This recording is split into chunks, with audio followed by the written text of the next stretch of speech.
Hello students, अब तक हमने एक्सरसाइज 3.1 में क्या पढ़ा था। 3.1 एंड 3.2 में हमने कौन सी विधि पढ़ी थी? आलेखीय विधि से हमने क्या सीखा था? आलेखीय विधि से हमने सरल रेखाओं के क्या निकाले थे? हल निकाले थे। दो समीकरण दे रखी थी उनके हमने क्या किए? सॉल्यूशन। एक्सरसाइज 3.3 में हमने कौन सी विधि पढ़ी थी? एक्सरसाइज 3.3 में हमने एक नई विधि पढ़ी थी। कौन सी? प्रतिस्थापन विधि। हम दोनों समीकरणों में से एक समीकरण को लेते थे, फिर दूसरी वैल्यू क्या करते थे, उसमें से वैल्यू को प्रतिस्थापित करते थे। 3.4 में हमने कौन सी विधि पढ़ी थी? 3.4 में हमने विलोपन विधि पढ़ी थी। विलोपन विधि में क्या करते थे? हम गुणांक बराबर करते थे, या तो x का बराबर करें या y का बराबर करते। फिर क्या करते? या तो जोड़ते, समान और वैल्यू और समान साइन होते तो घटा देते, और वैल्यू समान होती है और चिन्ह विपरीत होते तो हम क्या करते थे? उनको जोड़ देते थे। अब आगे एक्सरसाइज 3.5 में हम इसी में नई विधि पढ़ेंगे। कौन सी विधि पढ़ेंगे? तो ये विधि है, देखो, वज्र गुणन विधि। कौन सी विधि है? वज्र गुणन विधि। ठीक है, तो आपको सारी विधियाँ याद होनी चाहिए। ठीक है, तो अब ये हम कौन सी चौथी विधि यानी फोर्थ टाइप का मेथड पढ़ रहे हैं। किसके लिए? सरल रेखाओं के समीकरण के लिए हल ज्ञात करने में। हल का मीन्स हम x और y की वैल्यू ज्ञात करते थे, जो हमारे क्या होते थे? चर होते थे। क्योंकि हम दो रेखाओं का युग्म पढ़ते थे। कैसी? दो चरों वाली। ठीक है, तो उसमें चर कौन है? x और y। अब देखें, इस सवाल को पढ़ें। निम्नलिखित समीकरणों के युग्मों में से किसका एक अद्वितीय हल है, किसका कोई हल नहीं है, या किसके अपरिमित रूप से अनेक हल है? अद्वितीय हल की स्थिति में उसे वज्र गुणन विधि द्वारा आपको क्या करना है? ज्ञात करना है। तो एक बार फिर से वापस रिवाइज कर लेते हैं। कौन सा? तीन स्थितियां हमने पढ़ी थी। कौन सी? एक तो रेखाएं प्रतिच्छेद करती थी, रेखाएं प्रतिच्छेद करती थी। तो कौन सी condition? A1/A2 not equal to B1/B2। इस कंडीशन में क्या करती थी? रेखाएं दोनों प्रतिच्छेद करती थी, प्रतिच्छेद करती है तो उस टाइम क्या होता है? उसका क्या होता है? अद्वितीय हल होता है। इस कंडीशन में कैसा हल होता है? अद्वितीय, यानी एक हल मिलता है आपको, अद्वितीय हल मिलता है। सेकंड कंडीशन हमने क्या पढ़ी थी?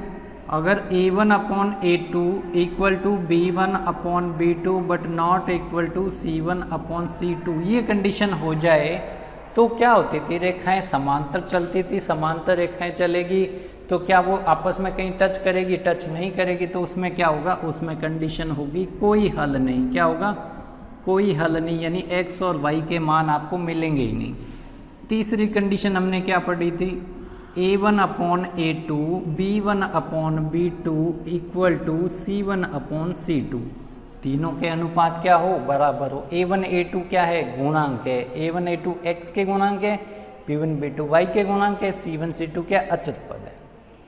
ठीक है, तो अब देखें इस कंडीशन में क्या होगा। इस कंडीशन में कहोगे कि एक रेखा दूसरे रेखा के ऊपर से गुजर रही है, यानी उसको टच करे तो अपरिमित हल। क्या कहेंगे? अपरिमित, यानी अनंत हल कह सकते। अपरिमित कहो या अलग से वर्ड कह दो, अनंत हल।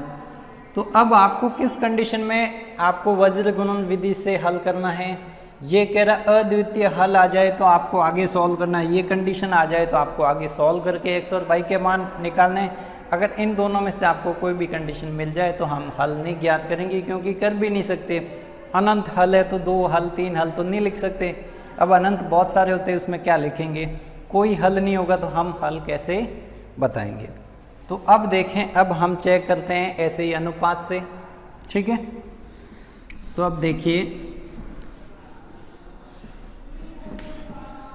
अब ये आपका पहले का पहला प्रश्न है।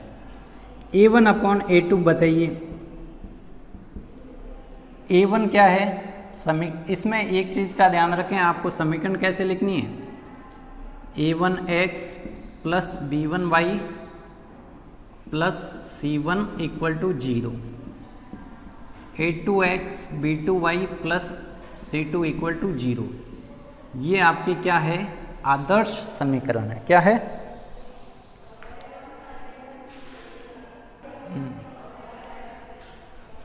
तो अब हमें क्या करना है? पहले तो समीकरण को इस फॉर्म में लिखना है। ये इस फॉर्म में है कि नहीं है? यानी इक्वल टू 0 होना चाहिए। इक्वल टू 0 है। अब A1 कौन है, तो पहली समीकरण में जो x के गुणा में कौन है, कोई नहीं, तो 1 है, ठीक है। और A2 कौन है, सेकंड इक्वेशन के जो x के गुणा में होती है, इन्हें कितना आया 1/3।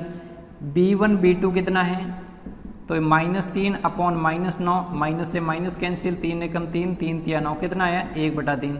अब दो केस इक्वल है, तीसरा भी चेक करना है क्योंकि दूसरी और तीसरी कंडीशन दोनों हो सकती है। C1 C2 -3/2 माइनस के 2, कितना आया 3/2। यानी अभी तक आपको क्या मिला, A1 upon A2 B1 upon B2, ये दोनों तो 1/3 है, बट ये तीसरा क्या, इन दोनों के समान नहीं है। समान है क्या, वो 3/2 है, तो C1 अपॉन C2। तो ये कंडीशन कौन सी है, दूसरा केस है। दूसरा केस कौन सा है, कोई हल नहीं। क्या लिखोगे, कोई हल नहीं। तो कोई हल नहीं है, तो ये क्या कह रहा है, जब अद्वितीय हल की स्थिति में आपको वज्र गुणन विधि से आपको करना है। वज्र गुणन विधि आपने अभी सीखी नहीं है, तो वज्र गुणन विधि हम अभी इस क्वेश्चन में तो सिखा नहीं पाएंगे क्योंकि इसमें कह रहा है कि कोई हल नहीं है। तो फर्स्ट का ही दूसरा प्रश्न ले लेते हैं। फर्स्ट का दूसरा प्रश्न, इसका तो आपको लिखना है कोई हल नहीं, तो कोई हल नहीं, तो इसको आगे सॉल्व नहीं करना है। अब देखें इसी का दूसरा प्रश्न, इसमें 4 प्रश्न दिए हुए हैं। देखें 2x + y = 5। मैंने क्या कहा, ये इक्वल वाला होता है तो आपको क्या करना है, इस कंडीशन में लेके आना है। तो क्या करेंगे, 5 को इधर लेके आ जाऊंगा तो -5, सवाल को ऐसे ही लिखो आप, ठीक है।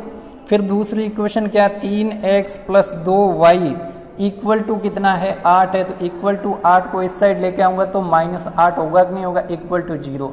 ऐसे समीकरण बनाने हैं आपको, ठीक है। बराबर में क्या रहना चाहिए, 0, ठीक है। तो अब देखें क्या करें, अब इसका भी तो क्या कोई हल नहीं आ जाए या अपरिमित हल आ जाए तो आपको सॉल्व नहीं करना है। सॉल्व कब करना है, जब अद्वितीय यानी एक हल हो तो आपको क्या करना है, सॉल्व करना है। चलिए करते हैं A1 अपॉन A2 2/3।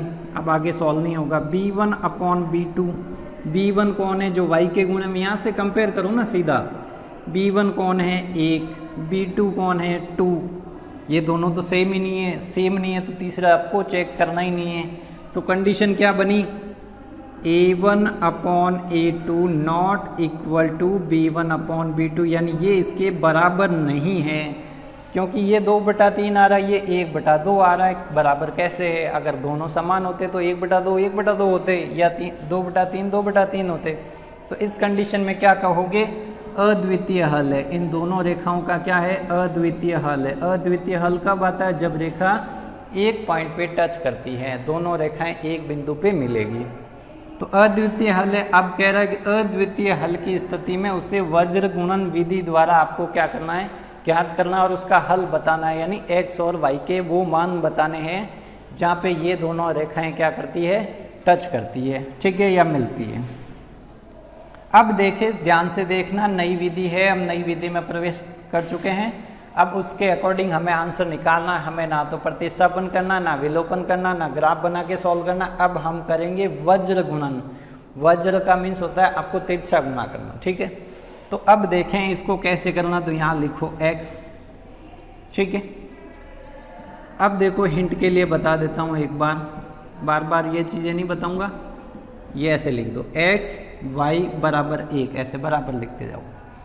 यहाँ पे लिख देता हूँ B1 अपॉन B1 B2, तो फिर C1 C2, फिर C1 C2, जहाँ से ख़त्म हुआ वहीं से स्टार्ट हो गया, फिर वापस क्या आ गया A1 A2।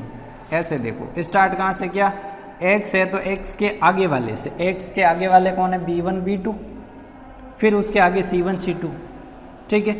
फिर देखें ये वाला वापस रिपीट हुआ, अब ये वाला भी तो वापस रिपीट होगा, A1 A2, और यहाँ पे क्या आ जाएगा, ये वाला B1 B2 आ जाएगा। ऐसे आपको क्या करना है, तिरछा गुणा करके क्या करना है, घटाना है। इन दोनों का गुणा होगा, उसमें से इसको घटा देना है।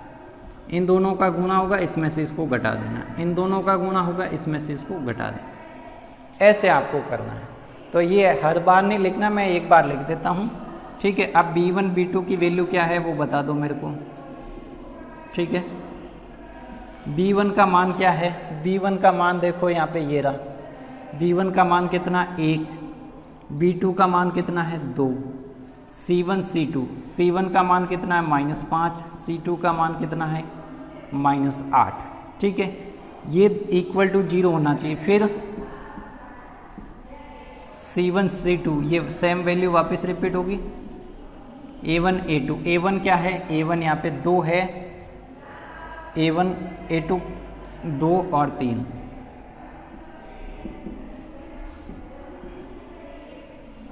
अब देखें ये वापस रिपीट होगा 2 3।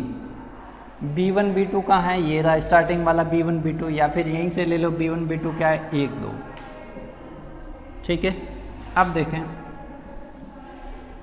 अब क्या करना, इन दोनों का तो करना गुणा, ये गुणा करें, 1 और -8 का गुणा कितना हुआ -8। फिर क्या करना है माइनस, फिर इन दोनों का गुणा करें और जो वैल्यू आए यहाँ पे लिखना है। तो 2 और -5 का गुणा कितना होगा -10। समझ में आया कि नहीं आया? वापस से देखें, मैंने इन दोनों का गुणा किया -8 आया। क्या एक बार स्टेप लिख दूँ? चलो स्टेप लिख देता हूँ। क्या किया मैंने, 1 और -8 का गुणा किया, फिर माइनस, फिर 2 और -5 का गुणा करूँगा, 2 और -5 का गुणा करूँगा। यहाँ पे भी देखो -5 और 3 का गुणा करूँगा, फिर बीच में क्या आ जाएगा माइनस, इन दोनों का गुणा, फिर माइनस साइन, फिर 2 और 8 का गुणा या 8 और -2 -8 का गुणा। फिर देखें यहाँ देखो 2 और 2 का गुणा, फिर क्या आएगा, इन दोनों का तो गुणा हो गया, फिर माइनस साइन, इन दोनों का गुणा। यानी हम क्या करें, वज्र, यानी ऐसे तिरछा गुणा करें कि नहीं करें, इसको कहते हैं वज्र गुणा करना। तिरछा गुणा यानी उसको कहते हैं वज्र गुणा। तो इस विधि का नाम क्या हो गया, वज्र गुणा विधि, ठीक है। तो अब तक ये सारे स्टेप समझ में आए कि नहीं आए? आप डायरेक्ट ये विधि कहाँ से, अब ये वाली कैलकुलेशन आप फास्ट करोगे तो ये वाली डायरेक्ट आ जाएगी, ये स्टेप नहीं लिखना है। कैसे करोगे, देखो आपको क्या करना, x है, x के मान लिखने हैं तो x का नहीं देखना है, इन दोनों के देखना है। देखो क्या है, इन दोनों का गुणा किया, 1 और 2 का गुणा, ठीक है। तो यहाँ पे देखो 1 और नहीं, फिर आपको करना क्या, गुणा तो क्या होगा क्रॉस, 1 और 8 का गुणा, फिर माइनस ऐसे। फिर y का देखना तो इन दोनों का गुणा, फिर इन दोनों का गुणा माइनस, फिर इसका देखना तो इन दोनों का गुणा, फिर ये माइनस। ऐसे कर देना। आप डायरेक्ट ये स्टेप लेके आ सकते हो, ये लिखने की कोई रिक्वायरमेंट नहीं। ये समझाने के लिए मैंने पहली बार लिखा है, ठीक है। तो ये ऐसे गुणा होगा, फिर ये माइनस, इन दोनों का गुणा किया मैंने, फिर क्या किया माइनस, इन दोनों का गुणा, ये माइनस। ये डायरेक्ट स्टेप लाने की प्रैक्टिस करना, नहीं तो क्वेश्चन और बड़ा हो जाएगा। कुछ नहीं करना, x को ढक दो, x के मान लिखने हैं तो x को ढक देना, ठीक है। फिर देखो ये क्रॉस गुणा करो, 1 और -8 आया कि नहीं आया, 1 और -8, फिर माइनस का साइन, फिर ये 2 और -5 का गुणा। जब y का करना है तो y को ढक दो, 2 और -8 का गुणा, 2 और -8 का गुणा, देखो ठीक है। उसमें से माइनस क्या हो गया, ठीक है। यहाँ पे नेगेटिव इक्वल में आएगा तो ये सॉल्यूशन मिल जाएगा, ठीक है। अभी आप स्टेप से ही चलते जाओ। तो अब मैं यहाँ पे इसको सॉल्व कर देता हूँ, देखें। तो ये मैं रफ कर देता हूँ। कितना आया, सॉल्व कर दिया होगा आपने, देखें x कितना आया, 1 और -8 कितना आया, -8। फिर ये बीच में माइनस साइन, 2 और -5 कितना होगा, माइनस का 10 होगा, कितना होगा माइनस का 10। फिर y -5 और 3 कितना आया, माइनस का 15 आया। फिर माइनस साइन, 2 और -8 कितना आएगा, माइनस का 16। तो ये माइनस का 16। अब 1 के नीचे क्या आ जाएगा, 2 और 2 का गुणा 4, फिर माइनस साइन, 3 और 1 का गुणा 3। सॉल्व करें, देखें ये माइनस माइनस क्या हो जाएगा प्लस, तो ये माइनस माइनस क्या हो जाएगा प्लस, क्यों मल्टीप्लाई होगा, ठीक है। क्योंकि ब्रैकेट हटेगा तो माइनस और माइनस का मल्टीप्लिकेशन हो जाएगा, तो क्या हो जाएगा प्लस हो जाएगा। ये देखें -15 और माइनस माइनस मल्टीप्लाई होके ये भी हो जाएगा। 4 - 3 कितना हो जाएगा 1। सॉल्व करें इसको, ये कितना आया प्लस का 2। ये सॉल्व करें कितना आएगा 1, और ये कितना आ जाएगा 1/1, ठीक है। तो ये मान यहाँ तक मिल गए। अभी हमें x और y के मान ज्ञात करने हैं। तो x और y के मान ज्ञात कैसे करेंगे, पहले आप इन दोनों को ले लो, ठीक है। तो ये पार्ट मैं वापस से हटा देता हूँ, आपने लिख लिया होगा।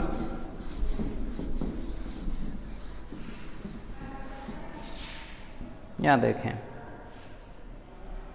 ये x/2 बराबर किसके 1/1 के, इन दोनों को लो और फिर इन दोनों को लो, तो आपको x और y के मान चाहिए। देखें वापस से देखें, इन दोनों को बराबर लिखो क्योंकि ये तीनों चीज़ें बराबर है, तो आप कह सकते हो ये मान इसके बराबर है, तो आपने लिख दिया। इसको सॉल्व करो, 1 के साथ 2 का गुना, ये 2 गुने में चला जाएगा। इसको सॉल्व करोगे तो क्या आएगा, x का मान कितना मिला, x का मान आपको 2 मिल गया। बस अब क्या करना है, ये मान भी इसके बराबर है कि नहीं है, तो y/1 1/1 के बराबर है, तो y का मान कितना आ जाएगा, 1 गुना 1/1, ये कितना हो जाएगा, 1 से 1 कैंसिल हो गया, 1 बचा, तो y का मान कितना आया, y का मान भी कितना आ गया, 1 आ गया।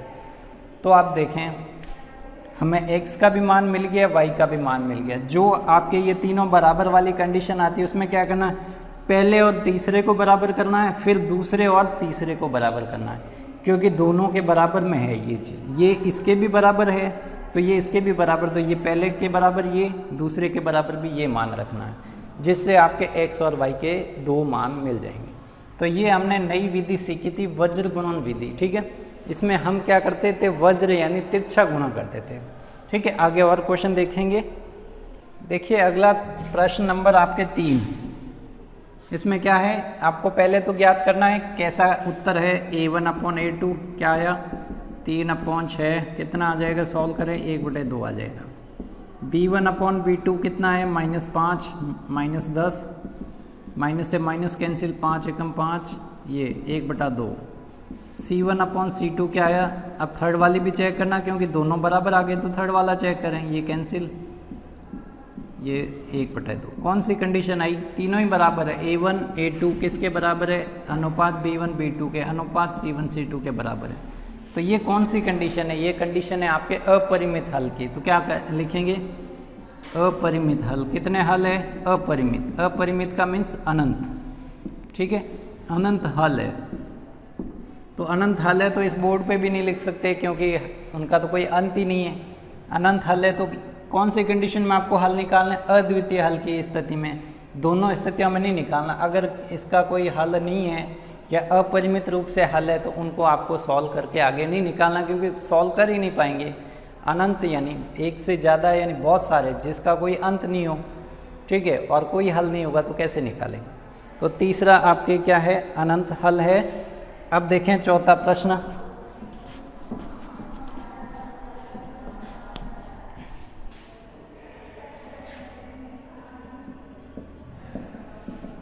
ये आपके 4th प्रश्न है, इसका फर्स्ट का ही 4th है।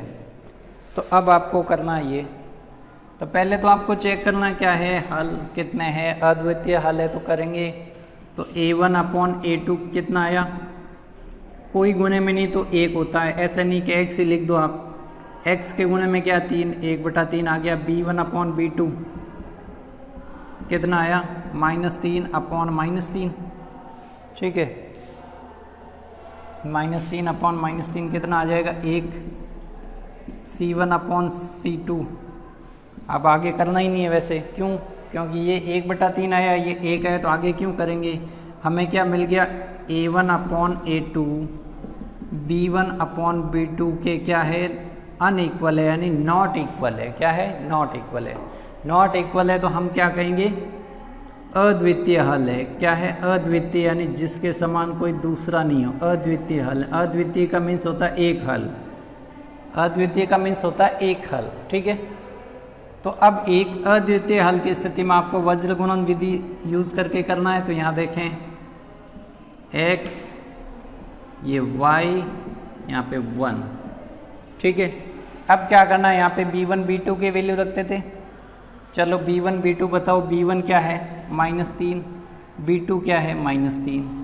फिर यहाँ पे क्या लिख देते, c1 c2, ये लिख दिया मैंने c1 c2, ठीक है। ये थोड़ा बीच में लिखते हैं, 2 बार नहीं लिखेंगे क्योंकि ये चीज़ सेम रिपीट होती है, तो ये बीच में लिख देता हूँ, ये लिखता ही नहीं हूँ, ठीक है। फिर आगे क्या आ जाएगा, b1 b2 c1 c2, फिर क्या आ जाएगा, a1 a2। तो यहाँ पे a1 a2 बीच में लिख देता हूँ, इसके भी क्या आ जाएगा, 1 और 3, ठीक है। फिर वापस क्या आ जाएगा, मैं यहाँ पे 2 बार लिखता था उसको, अब मैंने बीच में लिख दिया, यानी एक बार लिखना है। फिर क्या करना है, ये स्टार्टिंग वाली वैल्यूज़ वापस आ जाएगी, ये स्टार्टिंग वाली वैल्यूज़ वापस आके देखें। यहाँ पे क्या लिखा, B1 B2, यहाँ पे C1 C2, यहाँ पे C1 C2 रिपीट होता था तो मैंने क्या किया, बीच में लिख दिया, 2 बार नहीं लिखा। फिर यहाँ पे क्या आता था A1 A2, फिर वापस A1 A2 आता था, मैंने बीच में लिख दिया। अब इनको गुणा करना है, इसमें से माइनस कर देना, जो भी रिजल्ट आए गुणा करना है, रिजल्ट माइनस, गुणा करना है, रिजल्ट माइनस। ठीक है, अब देखें क्या आता है, ये लो गुणा करो। देखो अब मैं गुणा बार बार नहीं करूँगा, मैं रिजल्ट लिखूंगा। -3 -15 का गुणा दोनों ही ऋणात्मक के गुणा करने पे कितना आ जाएगा, धनात्मक 45 आ जाएगा। फिर बीच में क्या आ गया, माइनस साइन। -7 और -3 का गुणा करें, दोनों ही ऋणात्मक है, धनात्मक आएगा। 7 और 3 का गुणा कितना है, 21, क्योंकि 21 किसका है, धनात्मक ही है। तो ये माइनस किसका है, ये बीच में जो गुणा करके बीच में माइनस करते हैं उसका है। ठीक है, ये लो -7 और प्लस का 3 का गुणा करना है तो कितना आएगा, माइनस में आएगा, कितना आएगा, माइनस में 21 आया। ये बीच में माइनस साइन है। -15 और 1 का गुणा करेंगे तो -15 आएगा। अब 1 और -3 का गुणा -3 आएगा, बीच में माइनस। 3 और -3 का गुणा -9 आएगा। अब इसको लिखें, कितना आया बताइए। तो ये 45 में से 21 गए, 5 में से 1 गया, कितना बचा, 4। 4 में से 2 गए, कितने बचे, 4 में से 2 गए, कितने बचे, 2। अब ये देखें, इसको सॉल्व करें, ये -21 माइनस साइन क्या हो जाएगा, धनात्मक हो जाएगा। ये 1 -3, ये माइनस साइन मल्टीप्लाई होगा, धनात्मक हो जाएगा, कितना हो जाएगा, +9। चलो अब यहाँ तक हो गया। अब यहाँ पे वापस कर लेते हैं इसको। पहला पार्ट तो सॉल्व हो गया, x वाला, x/24। ये कितना आएगा भाई, माइनस का 21 और प्लस का 15 है। ज़्यादा किसका है, माइनस का है। कितना ज़्यादा है, 15 से 21 कितना ज़्यादा है, 6 ज़्यादा है, तो माइनस का 6 ही तो आएगा भाई। इसमें से इसको माइनस कर लो, कितना ज़्यादा पता चल जाएगा। 21 में से 15 के 6 किसके आएंगे, क्योंकि नेगेटिव वाला बड़ा है तो नेगेटिव के 6 आएंगे। अब 9 और 3, प्लस का 9 है और माइनस का 3 है, दोनों विपरीत है, अंतर निकालो। 3 से 9 कितना बड़ा, 6, यानी 9 माइनस क्या कर दो, 3 कर दो, कितना आया, 6। और 6 किसका आएगा, धनात्मक आएगा या ऋणात्मक, क्योंकि धनात्मक वैल्यू ज़्यादा है। अब आपको क्या करना है, पहले और तीसरे को लेना है। ये पहला है 1 नंबर, ये 2 नंबर अनुपात है, ये 3 नंबर अनुपात है। तो आपको क्या करना, 1 व 3 अनुपात से ऐसे लिख लो या मत लिखो, कोई नहीं। x/24 किसके बराबर होगा, 1/6 के। अब इसको सॉल्व कैसे करते हैं, भाग वाला सामने क्या कहाँ पे जाएगा, गुणे में। 1 के गुणे में चला गया, 624 हो गया, और 4 गुणा 1 कितना हो गया, 4। x का मान आपको कितना मिल गया, 4।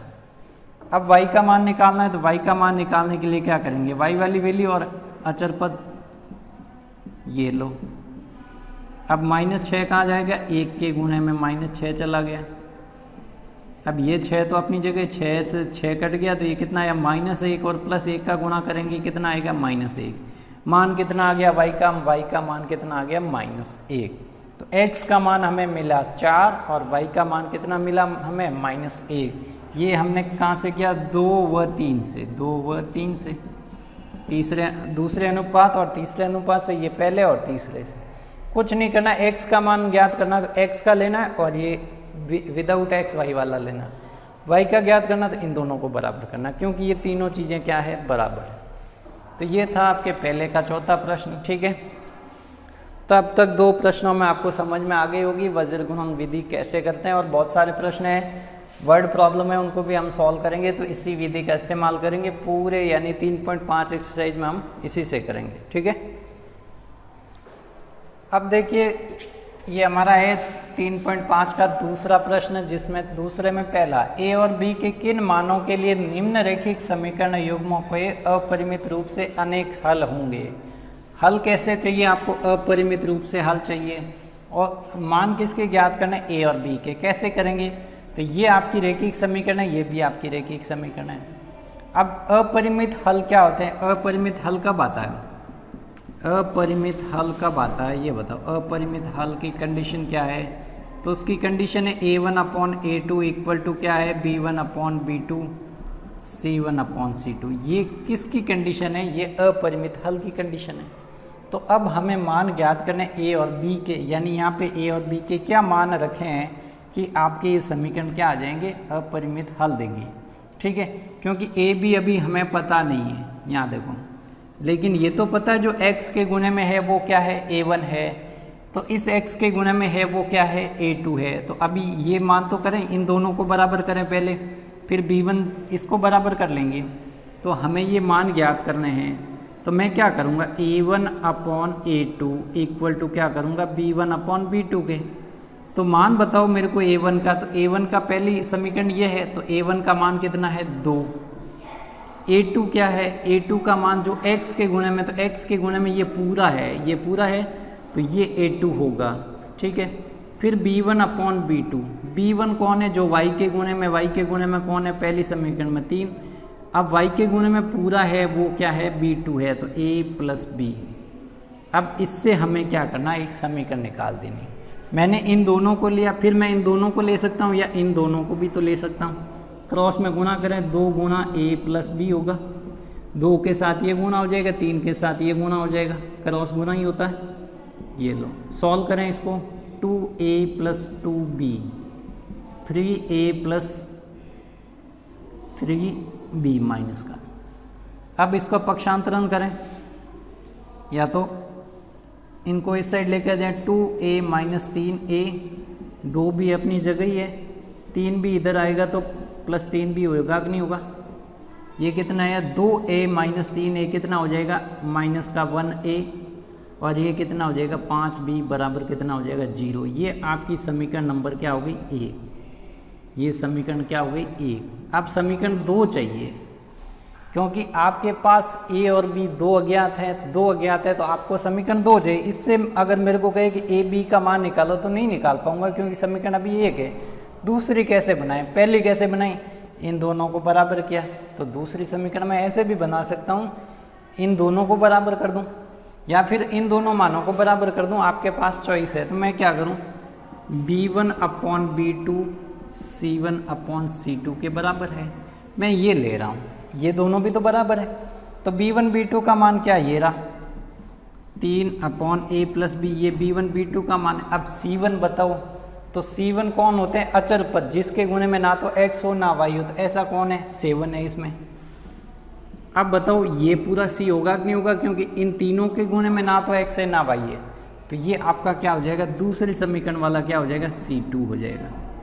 अब क्या करेंगे, क्रॉस में गुणा, 3 गुणा ये लो, 7 से गुणा ये कितना हो जाएगा, 9A 3B, ये 3 और -2 का गुणा -6, 7A 7B। इस साइड लेके आ जाओ, 9A - 7A, ये इधर आया, 3B इधर ही है, B वाले को इधर लेके आओ, 7B नेगेटिव हो जाएगा, -6 बराबर कितना हो जाएगा, 0। ये 9A - 7A कितना होगा, 2A होगा, प्लस का 3 माइनस का 7, तो माइनस का कितना हो जाएगा, 4B। ये आपके पास समीकरण क्या आ गई, दूसरी समीकरण आ गई। अब देखो ये x y की फॉर्म में नहीं है, a b की फॉर्म में है। अब आप चाहे जो विधि इस्तेमाल कर सकते हैं, आप चाहें, यहाँ पे कहीं लिखा हुआ नहीं, आप चाहे तो ये वाली विधि इस्तेमाल करें या फिर कौन सी करें, विलोपन करें। ठीक है, तो अभी लिखा हुआ नहीं तो हम क्या करें, कोई भी कर सकते हैं। अभी समीकरण हमारी कौन सी, ये दोनों है, ये पहली दूसरी समीकरण आ गई, ये पहली समीकरण आ गई।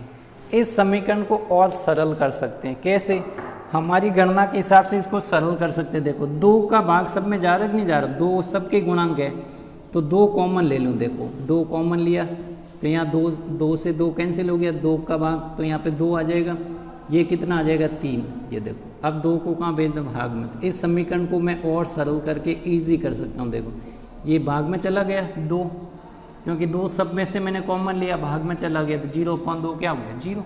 तो ये समीकरण देखो और सरल हो गई, A - 2B - 3 बराबर कितना हो गया, 0। तो समीकरण 2 इसको दे दो, ये मैंने थोड़ी और सरल कर दी, इसको क्या करें, 0 ही लिखे, 0/2 क्या होता है, 0 ही। अब इन दोनों समीकरणों को लेके मेरे को क्या करना है, हल करना है। ठीक है, तो ये रही मेरी पहली समीकरण, क्या आई, -a + 5b = 0। दूसरी समीकरण क्या है, -a -2b - 3 = 0। क्या करेंगे यार, -3 को सामने भेज दो तो ये क्या हो जाएगा, धनात्मक 3। अब देखें ये दोनों समीकरण, इनको हल करना तो कौन सी विलोपन विधि करें इस्तेमाल। और विलोपन विधि में देखो इसका गुणांक -1, इसका गुणांक धनात्मक 1, कैंसिल कर दो यानी जोड़ दो। दोनों समीकरणों को क्या कर दिया मैंने, जोड़ दिया। 5b - 2b जोड़ना है तो ये घटना है तो घटेगा, साइन के अकॉर्डिंग क्या हो जाएगा, 5b - 2b कितना होगा, 3b। अब इन दोनों को जोड़ो, 0 और 3 कितना हो जाएगा, 0 + 3 कितना हो जाएगा, 3। इन दोनों को मैंने जोड़ा ही है। ठीक है, जोड़ने का मीन साइन होता है, वही काम में आता है। कितना आया, 3/3 आएगा कि नहीं आएगा। b का मान कितना आया, b का मान 1 आया। b का मान कितना मिल गया, 1। अब देखो b का मान कहाँ रखें, समीकरण 1 में रख दें। b का मान समीकरण 1 में रखने पर, समीकरण 1 में रख दें। समीकरण 1 में b का मान रखना है तो b की जगह कितना रखना है, 1। कितना आएगा, ये 5 गुणा -5 गुणा 1 कितना होगा, -5 +5 सामने जाएगा तो कितना हो जाएगा, -5। ये माइनस से माइनस कैंसिल कर दो, a का मान कितना आया, 5। कैंसिल कैसे हुआ, ये इसके गुणा में क्या है, माइनस है तो ये क्या है, -1 इसके भाग में जाएगा। देखें इसको पूरा देख लें, यहाँ देखें -a ये +5 आया था। या फिर क्या करो, a को ही सामने भेज दो तो ये धनात्मक होगा कि नहीं होगा, ये a को सामने भेज दिया तो ये धनात्मक a हो गया। a का मान कितना आया, 5। b का मान कितना आया, 1। b का मान कितना आया, 1। हमें क्या ज्ञात करने थे, a और b के किन मानों के लिए ये रैखिक समीकरण क्या हो जाएंगे, अपरिमित रूप से हल हो जाएंगे। यानी अब आप a और b की जगह ये मान रखो, यहाँ पे आपको रखना नहीं है, रख के चेक करना, फिर आप उसको सॉल्व करना। तो क्या आएगा, तो a1/a2, b1/b2, c1/c2 आएंगे। तीनों ही बराबर आएंगे, आप रख लेना, क्योंकि अभी समीकरण इसकी बनी नहीं है। यहाँ देखो 5, यहाँ 5 रखोगे, यहाँ 1 रखोगे, 5 - a कितना हो गया, 4। देखो रख के देख लें, 4x, समीकरण क्या बना, 4x। फिर 5 और 1, 5 रखूँगा 1 रखूँगा, कितना आ जाएगा, 5 और 1 प्लस का साइन है 6y हो जाएगा। कितना हो जाएगा, 6y। देखें फिर यहाँ पे 1 रखूँगा, b का मान कितना, 5, तो यहाँ 5 दिया 15 और यहाँ पे 1 रखूँगा तो ये 16 - 2 कितने हो गए, 14। देखो तो कितना आ जाएगा, 14। और पहली समीकरण आपकी क्या ये रही, 2x 3y और ये 7। अब इसको सॉल्व करो, देखो a1/a2 कितना आएगा, 2/4 कितना आया, 1/2। b1/b2 कितना आया, देखें 3/6 कितना आया, 1/2। c1/c2 कितना आया, 7/14 कितना आया, 1/2। आया कि नहीं आया, तो इसके क्या है, अपरिमित रूप से आया। तो यही मान है, यही मान है। ये चेक नहीं करना आपको, लिख के नहीं, मैंने ऐसे ही आपको बताया कि ये मान यहाँ पे रखेंगे तो ये क्या जैसा कह रहा है वैसे मान ही तो है। बाकी a की जगह और भी तो कई मान हो सकते हैं, a की जगह 4 भी हो सकता है, b की जगह कुछ भी रख सकते हैं। लेकिन हमने ये कंडीशन कैसे निकाली है, तो यही कंडीशन हमने रखी। पहले क्या किया, यहाँ से a1 a2 फाइंड किया और b1 b2 फाइंड किया, हमने बराबर ही किया, तो वो क्या आएंगे, इसके इक्वल ही आएंगे। ठीक है, तो इस प्रश्न में क्या आया, इस प्रश्न में देखो रैखिक समीकरण हमने बनाई है। इस प्रश्न में ये रैखिक समीकरण दे रखी थी, ये देखो ये रैखिक समीकरण है। फिर हमने देखो नई रैखिक समीकरण बनाई खुद से। क्या, पहले a1/a2 b1/b2 इन दोनों को बराबर करके हमने एक रैखिक समीकरण बनाई। फिर दूसरी रैखिक समीकरण की आवश्यकता पड़ी क्योंकि 2 अज्ञात है, इन दोनों से बनाई। अगर आपको और प्रैक्टिस करनी है तो आप क्या कर सकते हो, मैंने इन दोनों से, आपको 2 रैखिक समीकरण चाहिए, आप कितने बना सकते हो, 3 बना सकते हो। तीसरी कैसे बनाओगे भाई, पहली तो इन दोनों को बराबर करने से बन गई, दूसरी इन दोनों को बराबर करने से, भाई ये भी तो इसके बराबर है, भाई ये इसके बराबर है, ये इसके भी तो बराबर, तीसरी इससे बन जाएगी। तो हमारे पास अज्ञात a और b है, तो हमारे 2 समीकरण से काम चल गया। आप ये वाला समीकरण ना लाके इन दोनों से भी एक समीकरण बना सकते हो, उसको लेके भी हल कर दे, यानी समीकरण 1 और समीकरण 3 को हल कर देते तो भी आपके यही आंसर्स आते। ठीक है, तो ये काम आपको करना चाहिए फ्री टाइम में। ऐसे करोगे भाई, ऐसे करके मैं समीकरण तो हम कितने बना सकते हैं, 3, 4 नहीं बना सकते। अब और कोई कंडीशन बची क्या, इन दोनों को बराबर किया, इन दोनों को बराबर कर सकते हैं और इन दोनों को बराबर कर सकते हैं, इसके अलावा कोई कंडीशन नहीं। तो हम 3 समीकरण बना सकते हैं जिसमें अचर कितने होंगे, ए बी 2 अचर होंगे। और 2 अचर के लिए आपको मिनिमम समीकरण कितने चाहिए, 2। 3 हमारे पास है, काम चल जाएगा 2 से, ठीक है। तो ये आपका था दूसरे का पहला प्रश्न, जिसमें आपको क्या दे रखा था कि इसके अपरिमित हल कौन से मानों पे होंगे, यानी ए और बी के कौन से मानों पे होंगे। ध्यान रखें x के गुणा में वो a1 है, दूसरे x के गुणा में जो भी है वो पूरा a2 है। आपको अभी लगा कि ये पूरा इतना बड़ा a2 कैसे आ रहा है, ये b2 इतना बड़ा आ रहा है, ये c2 तो इतना बड़ा आ रहा है। आपको घबराना नहीं है, जो है वो रखना है आपको। जो x के गुणे में होता है वो a1 होता है, दूसरे समीकरण में जो गुणे में होता है वो क्या होता है, a2 होता है। तो ये जितना है वो पूरा गुणे में है, ये y के गुणे में है। अचर पद 7 है, इसमें अचर पद ये पूरा अचर पद ही, क्योंकि इस पूरे के गुणे में ना तो x है ना y है, ठीक है। चलते हैं फिर नेक्स्ट वीडियो में और वहाँ मिलेंगे हम नए क्वेश्चन के साथ, यानी दूसरे क्वेश्चन के साथ। प्रीवियस वीडियो में हमने क्वेश्चन नंबर 2 के फर्स्ट तक देख दिया था, जिसमें हमने क्या ऐसे ही क्वेश्चन था, देखें उसमें क्या था, यहाँ पे a माइनस बी था, यहाँ पे a प्लस बी था, ये c वाला पार्ट हो गया। ऐसे ही प्रश्न था, इसमें देखो इसने a b ना दे के a की k दिया है। तो अब इसमें आपको मान किसका ज्ञात करना है, k के किस मान के लिए, यानी अभी आपके अज्ञात कौन है, अज्ञात यानी जिसका मान ज्ञात करना है वो कौन है, k। दूसरे के पहले प्रश्न में अज्ञात कौन थे, दूसरे के पहले में उसमें अज्ञात आपके कौन थे, a और b। उसमें प्रश्न में क्या लिखा था, a व b के मान ज्ञात कीजिए। इसमें ये कह रहा है k के किस मान के लिए, तो k के किस मान के लिए, यानी k के मान ज्ञात करने हैं। तो अज्ञात आपके पास 1 है, तो आपके पास इक्वेशन कितनी चाहिए, इक्वेशन 1 चाहिए। अज्ञात आपके पास 2 है, तो आपको इक्वेशंस कितनी चाहिए, कम से कम 2 चाहिए। कम से कम कितनी चाहिए, 2 इक्वेशन चाहिए। तो इसमें आपके कितने इक्वेशन की रिक्वायरमेंट होगी, तो इसमें अज्ञात अकेला k ही है, तो आपको समीकरण 1 ही चाहिए, समीकरण 2 बनाने की कोई रिक्वायरमेंट नहीं है और बनेगी भी नहीं। आप कहोगे कैसे नहीं बनेगी, क्योंकि कंडीशन क्या दे रखी है कि निम्नलिखित समीकरणों के युग्म का कोई हल नहीं है। तो कोई हल नहीं वाली कंडीशन देखें, कोई हल नहीं की कंडीशन क्या होती है, कोई हल नहीं होने की स्थिति, हल नहीं होने की स्थिति क्या स्थिति होती है, ये देखें कोई हल नहीं होगा, उसकी कंडीशन ये होती है a1 upon a2 b1 upon b2 not equal to c1 upon c2। ये मुझे लगता है आपको याद हो गए होंगे, इसमें कोई कन्फ्यूजन नहीं रहनी चाहिए, ठीक है। तो यही तो कंडीशन है कोई हल नहीं होने की। अपरिमित हल होने की स्थिति में ये इक्वल हो जाता है। तो अब हम इसमें समीकरण कितने बना सकते हैं, तो समीकरण ये 2 ही तो बराबर है, ये इसके बराबर है, तो इससे एक ही समीकरण बनेगी। ये बराबर नहीं, तो हम बराबर नहीं होने वाले की समीकरण बनाएंगे, तो उससे आपके काम होगा नहीं। तो हम समीकरण कितनी बना सकते, ओनली और ओनली एक। अपरिमित हल की कंडीशन में हम समीकरण कितने बना सकते थे, 3। तो इस प्रश्न में आपके यहाँ पे कोई हल नहीं की कंडीशन में यहाँ पे a माइनस बी या a प्लस बी 2 अज्ञात नहीं दे सकते, यानी 2 अज्ञात आपके इसमें दे ही नहीं सकते, क्योंकि इसमें इक्वेशन आप एक ही बना सकते हो, ठीक है। तो अब आपके समीकरण बनेगी किससे, a1 upon a2 equal to b1 upon b2 से।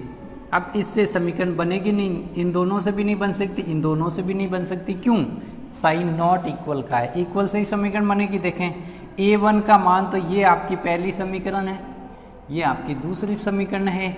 a1 कौन होता है, जो पहली समीकरण में x के गुणे में होता है, तो a1 कौन है, 3। a2 कौन है, जो दूसरी समीकरण में x के गुणे में, तो ये रहा x के गुणे में जो भी है वो कौन है, तो ये पूरा टर्म क्या है, a2 है, तो 2k माइनस 1। अब बीच में बराबर b1 कौन है, b1 है जो y का फर्स्ट इक्वेशन में y के गुणे में, तो y के गुणे में कौन है, कोई नहीं है, तो 1 है। कैसा है, धनात्मक 1 है, तो इसको मैं 1 ही तो लिखूंगा। b2 क्या है, b2 दूसरी समीकरण में y के गुणे में, तो ये दूसरी समीकरण है y के गुणे में कौन है, k माइनस 1, ठीक है। जैसा ये लिखा हुआ वैसे ही तो मैंने लिखा। अब क्या करूँगा, समीकरण बनाने के लिए मैं क्रॉस में गुणा करूँगा, ये लो के माइनस 1 का गुणा 1 के साथ गुणा किसका होगा 2 के माइनस 1 का गुणा, ये क्रॉस में चला जाएगा इसके, ये भाग वाला गुणे में जाता है, तो ये आपके गुणा हो गए क्रॉस में, देखें। ठीक है, अब देखें अब क्या करेंगे, हमारे पास अज्ञात एक ही है तो समीकरण एक ही रिक्वायरमेंट होगी, समीकरण एक इससे बन जाएगी। देखें 3 गुणा के गुणा 1, तो 3 का के से गुणा 3 के, 3 का माइनस 1 से गुणा -3। यहाँ देखें 1 और 2 के का गुणा, 1 और 2 के का गुणा 2 के होता है, 1 और -1 का गुणा कितना आया -1 ही तो आएगा, क्योंकि एक धनात्मक एक ऋणात्मक, साइन क्या देगा ऋणात्मक। अब क्या करेंगे 2 के को इधर बुला देंगे और इस नंबर को सामने भेज दें। क्यों, हमें के का मान ज्ञात करना, तो के वालों को एक साइड करेंगे और अचर पद सामने जाएंगे। तो ये देखो 2 के इधर आएगा तो क्या होगा -2 के होगा। अब ये -3 सामने गया, यानी 2 के की जगह जाएगा, -3 सामने गया तो क्या हो जाएगा धनात्मक 3, ये -1 अभी भी अपनी जगह पे है। 2 के -3 के -2 के कितना बचेगा 1 के को हम क्या लिखते हैं के ही लिखते हैं, और 3 - 1 कितना हुआ 2, के का मान कितना मिल गया 2। आपको किसका मान ज्ञात करना था के किस मान के लिए, यानी के मान 2 रखेंगे तो आपके क्या होगा कोई हल नहीं होगा। चेक करें क्या, चलो इसको भी चेक कर लेते हैं आपका आंसर राइट है या रॉन्ग है। कैसे करेंगे, यहाँ के की जगह आपको क्या रखना, पहली समीकरण तो ये है, ये पहली समीकरण तो ये रही, दूसरी समीकरण क्या बनती, के का मान मैं रखूँ 2 तो यहाँ रख रहा हूँ 2, 2 दूनी 4, 4 - 1 कितना होगा 3, तो 3x हुआ। अब यहाँ पे रखता हूँ 2, 2 - 1 कितना होगा 2 - 1 कितना होगा 2 - 1 1 होता है, 1 गुना y क्या होगा y। अब यहाँ पे रखूँ 2, 2 गुना 2 कितना हो गया 4, 4 और 1 कितना हो गया 5। अब यहाँ पे देखें कौन सी कंडीशन, a1/a2 कितना आएगा, देखो 3/3 कितना आया 1, b1/b2 कितना आएगा 1/1 कितना आया 1, c1/c2 कितना आया 1/5 आएगा कि नहीं आएगा। तो देखो ये दोनों मान तो बराबर है, तीसरा मान कितना है 1/5, तो ये आई कंडीशन की नहीं आई। तो k का मान क्या है 2 रखने पे क्या आएगा ये आएगा। क्या 2 के अलावा ऐसा कोई संभावित मान है क्या, तो 2 के अलावा संभावित मान कोई नहीं है, क्योंकि हमने ये निकाला है इक्वल करके, तो k के सिर्फ 2 पे ही क्या होगा ये कंडीशन आएगी, जिसमें ये समीकरण क्या हो जाएगी इसके साथ क्या देगी, कोई हल नहीं देगी, कोई हल नहीं देगी। इसका मीन्स क्या है, वो रेखाएं दोनों समांतर बन जाएगी। तो ये दूसरे का था दूसरा क्वेश्चन।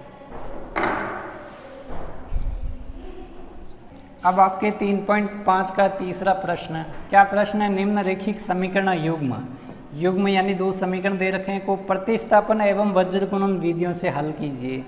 आपको कौन सी विधियों से हल करना है, एक बार प्रतिस्थापन से करना, एक बार वज्र गुणन से करना है। फिर पूछा है कि आप किस विधि को ज़्यादा उपयुक्त मानते हैं। उपयुक्त का मीन्स जिसमें कम टाइम लगाओ वही उपयुक्त होती है। हमारे क्या कैलकुलेशन ही है कि कम टाइम लगा वही बेस्ट है, ठीक है।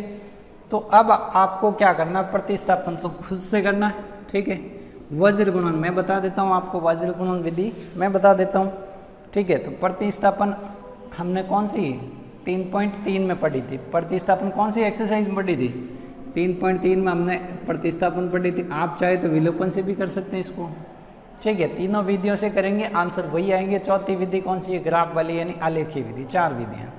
तो अब इसको करते हैं कौन सी विधि से, वज्र गुणन विधि से करते हैं। हम कौन से करते हैं, वज्र गुणन। आपको किससे करना है, होमवर्क में आपके प्रतिस्थापन विधि, इसी को करना है किससे, प्रतिस्थापन विधि से, ठीक है।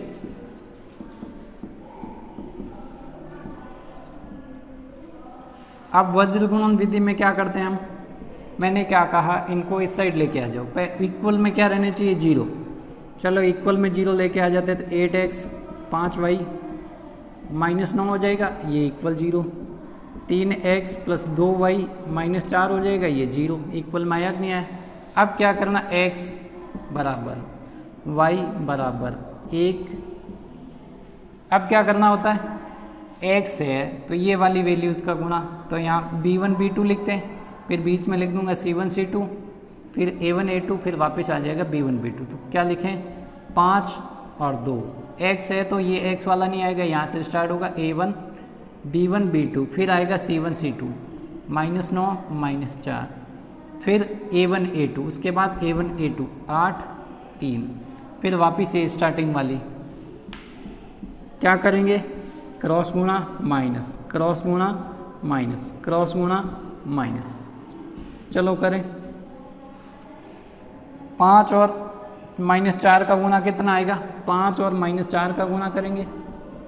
चलो लिख देते हैं। फिर -2 और -9 का गुणा, फिर -9 और 3 का गुणा, -4 और 8 का गुणा, फिर 8 और 2 का गुणा, माइनस फिर 5 और 3 का गुणा, दोनों ही धनात्मक है, करें गुणा। अब y का मान, पहले x का मान कितना आएगा देखें, 5 और -4 कितना आएगा, एक धनात्मक एक ऋणात्मक, गुणा करने पे माइनस में आएगा। 5 और 4 का गुणा करें कितना है 20, फिर ये बीच वाला माइनस, फिर 2 और -9 का गुणा तो माइनस का 18 आएगा y। अब 9 और 3 का गुणा करें, -9 और 3 का गुणा -27, ये बीच वाला माइनस। 8 और 4 का गुणा, एक धनात्मक एक ऋणात्मक मान आया ऋणात्मक। अब ये 8 और 2 का गुणा 16, धनात्मक ही आएगा। 5 और 3 का गुणा 15, धनात्मक ही आएगा, दोनों ही धनात्मक है। सॉल्व करें, देखो ये -20, ये ब्रैकेट रिमूव करूँगा, माइनस माइनस गुणा हो जाएगा प्लस, ये -27, ये भी प्लस हो जाएगा, 32 आ जाएगा, और ये सॉल्व भी हो जाएगा। 16 - 15 कितना हो गया, 16 - 15 कितना हो गया 1। ये कितना आया 18 प्लस का माइनस का 20, ज़्यादा किसका, माइनस का। कितना ज़्यादा है तो कितना ज़्यादा, 20 में से 18 को माइनस करो कितना आया 2, तो -2 ये। अब प्लस का 32 माइनस का 27, ज़्यादा किसका है 32, प्लस का है, तो कितना अधिक है, तो 32 में से 27 को माइनस करो कितना ज़्यादा है 5, तो प्लस का कितना आ गया 5। ये 1/1, तो ऐसे ही लिख दो 1/1। अब क्या करेंगे, पहले और तीसरे से, ठीक है, तो x कितना आ जाएगा, ये 1 गुणा -2 कैंसिल हो गया, 1 से 1 कितना आया, x का मान -2 आ गया। अब दूसरे और तीसरे से 1 से 1 कैंसिल, 5 गुणा 1 कितना आ जाएगा 5, y का मान कितना आ गया 5, x का मान कितना आ गया -2। ठीक है, तो हमने कौन सी विधि की, वज्र गुणन। आपको किससे करना है, आपको इसके साथ प्रतिस्थापन विधि से भी हल करके देखना है। आंसर यही आएंगे, ऐसा नहीं कि आंसर चेंज आ जाएंगे, ऐसा कुछ होगा नहीं।